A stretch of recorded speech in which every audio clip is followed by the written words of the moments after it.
கடலும் நண்டும் ஃப்ரெண்ட்ஸா இருக்கிறாங்க. டெய்லி இந்த நண்டு அங்க ஊர் உலகம்லாம் சுத்திட்டு சாயந்தரமா கடல் கிட்ட வந்து பேசும். ஒவ்வொன்னையும் அது சொல்லிக்கிட்டே இருக்கும். கடல் ரொம்ப ஆச்சரியமா கேட்டுட்டு இருக்கும். அப்படியா அப்படியா, ஏதோ நீ எனக்கு ஃப்ரெண்டா இருக்கிறதுனால இந்த உலகத்துல நடக்கிறதெல்லாம் நான் தெரிஞ்சுக்கிறேன்ப்பா, ரொம்ப தேங்க்ஸ்பா அப்படின்னு 2 பேரும் நல்ல மனமொத்த நண்பர்களா இருக்கிறாங்க. ஆனா இந்த நண்டுக்கு ஒரு குணம் என்னன்னா, அந்த கடற்கரையில அது நடந்து வரும்ல, நடக்கும்போது அந்த கடற்கரையில அதோடைய சுவடு பதியும். அது பாக்குறதுக்கு நட்சத்திரம் மாதிரி அழகா இருக்கும். அதனால அதை நின்று அதை ரசிச்சுக்கிட்டே வரும். தன்னுடைய வலைக்குள்ள நுழையிறதுக்கு முன்னாடி திரும்பி பார்க்குமா, இந்த கடல் அலைய வச்சு அதை உடனே அழிச்சிரும். இது ஒவ்வொரு நாளும் நடக்குது. இது வரவங்கள படக்கு படக்குன்னு அதை அழிச்சிருது. இந்த நண்டுக்கு மனசு என்னமோ பண்ணுது.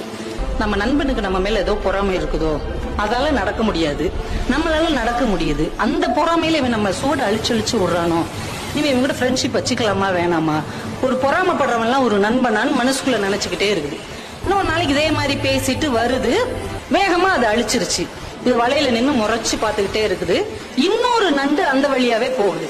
சரி, நம்ம சூடத்தான் இவன் அழிக்கிறான், அந்த எதிரியோட இன்னொரு நண்டோடைய சுவடை அழிக்கிறான்னு பார்ப்போம்னு பார்த்துக்கிட்டே இருக்குது. அந்த நண்டோடைய சுவடை இதை அழிக்கவே இல்லை. அந்த நண்டு ஹாயா நடந்து அந்த பக்கம் இருக்கிற ஒரு வலைக்குள்ள போகுது. இதுக்கு செம்ம காண்டாயிருச்சு. உண்மையிலேயே இவன் நம்ம மேல மட்டும்தான் பொறாமப்படுறான் அப்படின்னு நினைச்சுக்கிட்டு இருக்கும் போதே அந்த வழியா ஒரு நரி வருது. இந்த நண்டு நடந்து போன அந்த சுவடு இருக்கு இல்லையா, அதை அப்படியே ஃபாலோ பண்ணிக்கிட்டு போய் வலையில இருக்கிற நண்டை கவக்குன்னு பிடிச்சி தின்றுச்சு. இப்பதான் இந்த நண்டுக்கு ஒரு விஷயம் புரிஞ்சது. தன்னுடைய நண்பன் தன் சுவடுகளை அழிக்கவில்லை, தன்னுடைய வாழ்க்கையை காப்பாற்றி இருக்கிறான் என்ற உண்மை புரிந்தது. உடனே ஓடி வந்து மறுபடியும் அந்த கடற்கரையில் எழுதுச்சு, முன்பே காப்பான் அன்பே நட்புன்னு எழுதுச்சு.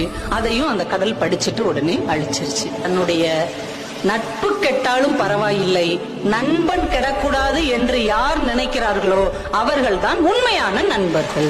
அப்போ உண்மையான நண்பர்கள் உங்களை சுற்றி இருக்கிறாங்களா அப்படின்னு பாருங்க.